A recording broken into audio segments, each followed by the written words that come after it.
Core committee കൂടി രൂപീകരിച്ചതോടെ തർക്കമില്ലാതെ തന്നെ തെരഞ്ഞെടുപ്പിനെ നേരിടാൻ സാധിക്കുമെന്ന വിശ്വാസത്തിലാണ് കോൺഗ്രസ് നിൽക്കുന്നത്. തദ്ദേശ തെരഞ്ഞെടുപ്പാണ് ആദ്യം നടക്കുന്നത് എങ്കിലും നിയമസഭാ തെരഞ്ഞെടുപ്പിന്റെ ഒരുക്കങ്ങളാണ് ആദ്യം തന്നെ ആരംഭിച്ചിരിക്കുന്നത്. ഇനി 5 മാസം മാത്രമാണ് തെരഞ്ഞെടുപ്പിന് ബാക്കി നിൽക്കുന്നത്. അടുത്ത വർഷം മാർച്ച്, ഏപ്രിൽ മാസങ്ങൾ തെരഞ്ഞെടുപ്പിന്റേതാണ്. സ്ഥാനാർത്ഥി നിർണയമടക്കം നടക്കുന്നത് ഈ 17 അംഗ കോർ കമ്മിറ്റിയിലാണ്. അതുകൊണ്ട് സ്ഥാനാർത്ഥിയാകുവാൻ താല്പര്യപ്പെടുന്നവർ ഇപ്പോൾ തന്നെ കോർ കമ്മിറ്റിയെ വട്ടമിട്ട് പിടിക്കാൻ ശ്രമം തുടങ്ങിയിട്ടുണ്ട്.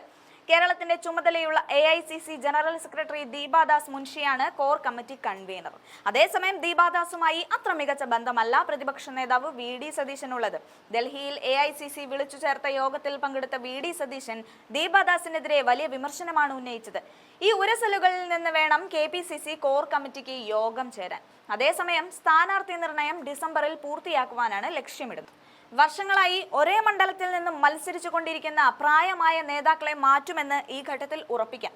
പുതുമുഖങ്ങൾക്ക് അവസരം ലഭ്യമാക്കുവാനാണ് ലക്ഷ്യം വെക്കുന്നത്. സംഘടനാപരമായ കാര്യങ്ങൾ ക്രോഡീകരിക്കാനും കൂട്ടായ തീരുമാനങ്ങൾ എടുക്കാനുമാണ് പുതിയ സമിതി രൂപീകരിച്ചിരിക്കുന്നത്. Sunny Joseph, VD Satheesan, AK Antony, KC Venugopal, Ramesh Chennithala, Shashi Tharoor, K Sudhakaran, Kodikunnil Suresh, Adoor Prakash, K Muraleedharan, VM Sudheeran, MM Hassan, Mullappally Ramachandran, AP Anilkumar, PC Vishnunath, Shafi Parambil, Shanimol Usman എന്നിവരാണ് അംഗങ്ങൾ. അതേസമയം കോർ കമ്മിറ്റിയിലും വേണുഗോപാൽ പക്ഷത്തിന് മുൻതൂക്കം വന്നതോടെ സ്ഥാനാർത്ഥി നിർണയത്തിന്റെ നിർണായക റോൾ ആർക്കാണെന്ന് തിരിച്ചറിയാം. നിയമസഭാ സീറ്റുകൾ തീരുമാനിക്കുമ്പോൾ വേണുഗോപാൽ തന്നെ ഡ്രൈവിംഗ് സീറ്റിൽ എത്തുന്നതോടെ പല വലിയ പേരുകളും വെട്ടുമെന്ന് ഉറപ്പാണ്. കഴിഞ്ഞ ദിവസം കേരളത്തിലെ മുതിർന്ന നേതാക്കളുമായി ഹൈക്കമാൻഡ് കൂടിക്കാഴ്ച നടത്തിയിരുന്നു.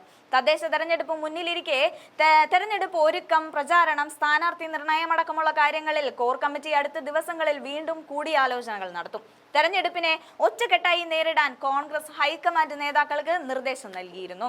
ഇതേ യോഗത്തിൽ തെരഞ്ഞെടുപ്പ് നേരിടാൻ KPCC തയ്യാറാക്കിയ പ്ലാനും ഹൈക്കമാൻഡിന് മുന്നിൽ അവതരിപ്പിക്കുകയുണ്ടായി. ഈ പ്ലാനിലാണ് മുതിർന്ന നേതാക്കളെ ഒഴിവാക്കാനുള്ള തീരുമാനം അറിയിച്ചത്.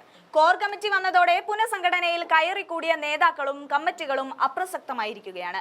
കഴിഞ്ഞ തെരഞ്ഞെടുപ്പിൽ മത്സരിച്ച് ജയിച്ചവരെ നിലനിർത്തുകയും ചെറിയ മാർജിനിൽ തോറ്റവരെ പരിഗണിച്ചുമാണ് സ്ഥാനാർത്ഥി നിർണയം നടത്തുക എന്നതാണ് ഇപ്പോൾ ലഭിക്കുന്ന വിവരം.